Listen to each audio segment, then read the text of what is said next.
Halo semuanya, nama saya Brian dan di video Saya Anissa.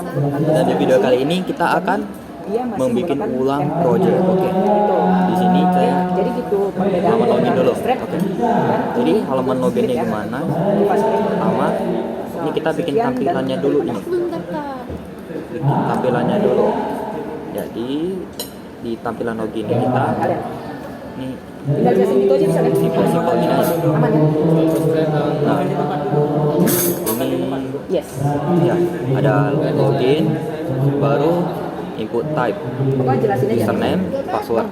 Nah, dan juga kita bikin sebuah button login. Nah, jadi coba kita login. Ini kalian apa saja gak Brian. Nah ini dia pindah halaman gitu.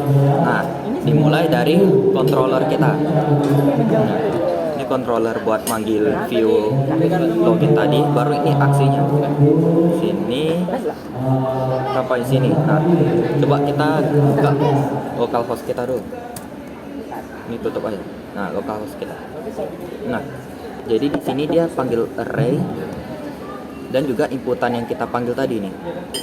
Nah, inputan kita panggil tadi username password. Dia masukin ke dalam array namanya username password juga. Nah, baru kita panggil model kita, dan di model tersebut dia panggil function login. Nah, di function login ini gimana? Nah, table where. Nah, jadi di model ini dia manggil table sama di mana lokasinya. Nah, jadi dia panggil ini database kita. Nah, dia panggil table user dan mengisikan dengan data kita tadi ini di array. Nah, baru di sini ini biar menyesuaikan yang di database kita ini. Mana tadi? Database kita namanya ini.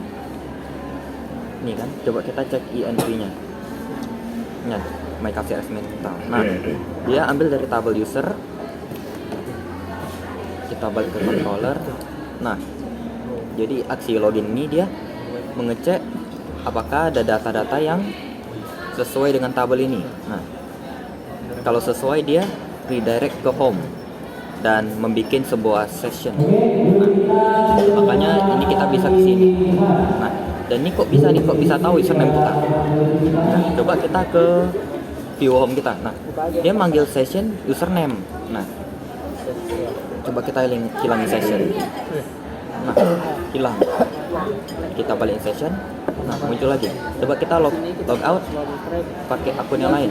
Contohnya ini Jamin. Nah, login. Nah, juga sama. Nah, dia ambil sesuai dari session yang kita bikin. Setiap login dia membuat session baru gitu. Nah, dan di sini ada sebuah, coba kita ke tabel barang. Nah, di tabel barang ini gimana? Kita pertama coba cek view home kita. Nah, ini ada simple aja, ahref data barang. Nah, ahref data barang. Jadi coba kita ke route kita dulu. Ke route ahref data barang. Nah, yang ini data barang. Nah, data barang ini dia manggil controller namanya data barang juga. Data barang. Kita ke barang controller kita. Nah, data barang. Nah, ini dia cuma kerjanya munculin tabel, munculin view kita, dan juga dia panggil isi-isi dalam tabel ini. Panggil model, tampil itu tampil ada function, dan dia panggil barang. Nah, jadi dia return ke view ini, dan habis itu dia menginsert isi-isi tabel kita juga. Coba kita ke data barang. Nah, data barang ini. Nah, ini kita panggil. Nah, ini coba kita hilangin dulu aja. Hilangin. Nah, isi tabelnya hilang kan? Coba kita balik. Nah, jadi gunanya ini adalah for each data. Itu data ambil dari mana? Dia ambil dari ini. Kan ini panggil isi tabel kita kan. Nah, baru panggil kita masukin ke dalam variabel data yang bisa nanti dipanggil di data barang ini. Nah, jadi kita panggil dengan for each data, baru kita ganti lagi namanya jadi row. Nah, itu baru ini no plus plus biar ini nomor kita dia 1 2 3. Nah, kan no kita kasih angka 1 kan, jadi no plus plus dia akan tambah dirinya sendiri. Nah, jadi kita panggil kolom-kolom yang di data kita. Dia ada kode barang, kategori, nama, harga stok, tanggal, input nama. Nah, coba kita lihat tabel barang kita. Nah, hasilnya sama kan, Indomie, Aqua, Sanfor. Nah, ini juga hasilnya sama.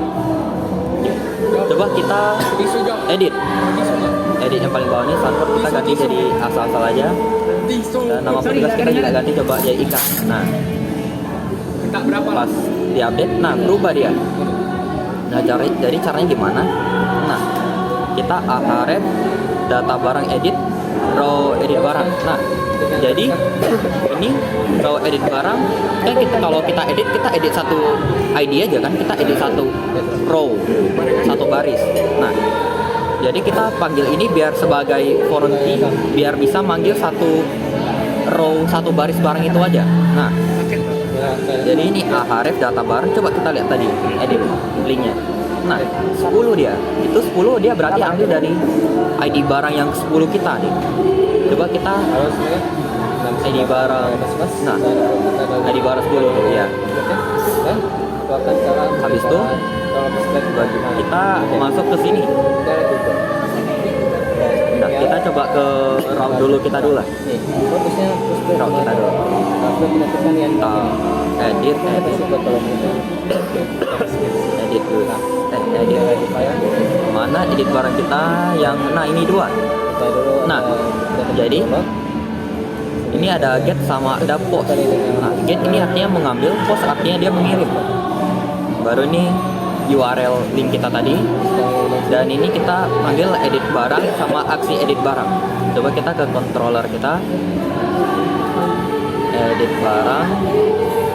Nah, ini di edit barang ini kita sama aja, kita panggil model dan juga kita panggil function namanya edit dalam model kita. Nah, jadi kita panggil nama tabel di mana ID barang sama dengan ID barang. Nah, dia ambil ID barangnya. Habis itu kita return view barang function tambah edit nih, dalam satu function bisa tambah bisa edit. Nah, nanti saya jelasin. Nah, jadi kita panggil data yang isi dalam tabel kita namanya isi. Nah, bagaimana? Coba kita lihat di tambah edit kita. Nah, ini ada 2 nih, ada if, ada else. Nah, coba kita lihat else kita dulu. Nah, jadi di else ini kita lihat value-nya panggil isi, value-nya panggil isi. Nah, pas kita panggil ini, nah dia langsung ke isi sendiri kan. Nah, karena dia ambil value isi dan yang baris itu aja yang sesuai dengan ID barang. Nah, coba kita ke yang tambah. Yang tambah. Nah, kalau tambah dia akan kosong kan, karena ini if empty isi, jadi artinya jika dalam isi itu kosong, karena kan tambah nggak ambil ID kan. Nah, ini pun ID nggak dipanggil. Nah, jadi kalau isi dalam isi ini kosong empty, dia muncul ini. Nah, di sini nggak ada value kan, karena kan kita mau tambah barang, karena berarti tambah barang itu nggak ada ID-nya belum. Nah, coba kita lihat controller kita ini. Nah, itu tambah barang gimana? Nah, ini tambah barang simpel aja. Nah, kita panggil semua inputan kita, input kode barang, kategori, nama, harga, stok, tanggal, nama. Nah, kita panggil semua inputan kita masukin ke dalam kode samain aja namanya. Kita masukin ke dalam array. Nah, kita panggil model, dan di dalam model itu ada function namanya simpan, baru kita panggil nama data tabel barang, dan kita isikan dengan data yang di array ini dan redirect balik. Nah, kalau aksi edit gimana? Caranya sama, kita panggil semua inputan kita dalam array, kita panggil model, dan di model kita panggil ini update data. Nah, di update data ada Oke, itu aja yang parameter nah, tabel itu untuk yang gas. where di mana kan kita edit satu data kan, edit satu data satu baris.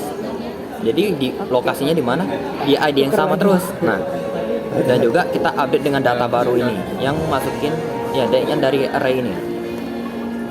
Nah, jadi sehingga bisa edit. Nah, baru yang terakhir coba kita hapus. Kita hapus, nah hilang datanya. Jadi hapus gimana? Ini yang paling pendek nih. Nah, jadi kita panggil ini aksi hapus barang. Kita panggil model. Kita di model tuh kita panggil function tab hapus. Nah, di hapus ini ada parameter. Ini kita coba lihat model ini hapus. Nah, ini dia kita panggil tabel di mana lokasinya dan kita delete. Kalau update mana ya update. Nah, kalau update kita update, kalau delete kita delete. Nah, jadi kita coba lihat controller tadi. Nah, kita panggil function hapus, tabelnya di mana dan lokasinya mana. Nah, dan ini modelnya dia akan mendelete baris yang dengan ID-nya ini. Dan setelah itu redirect ke data barang, ke yang balik ke sini. Oke. Jadi sekian dari video ini. Mohon maaf jika ada salah kata atau kebingungan, tapi semoga poin-poin pentingnya dimengerti. Terima kasih.